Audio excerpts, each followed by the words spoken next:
have just landed. Philippine Airlines welcomes you to General Santos. Time now for convenience is 13 minutes past 8 in the evening, and today is the 14th of December 2025 on a Sunday. We're pleased to announce that we're 32 minutes ahead of our scheduled time of arrival.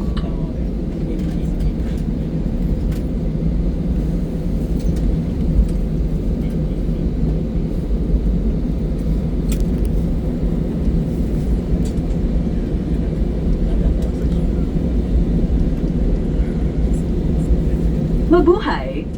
Please remain seated with your seatbelt securely fastened until the seatbelt sign is switched off. For an orderly disembarkation, we ask everyone on board to remain seated and await instructions for deplaning. We will commence passenger deplaning as soon as we receive clearance. Those with connecting flights will be given priority. If you need assistance, please approach our cabin crew and ground staff who will be happy to assist you. On behalf of the captain and the rest of the crew, thank you for flying Philippine Airlines.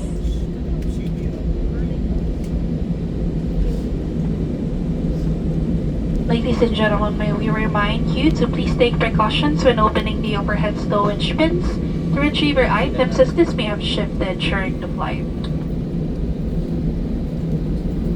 Passengers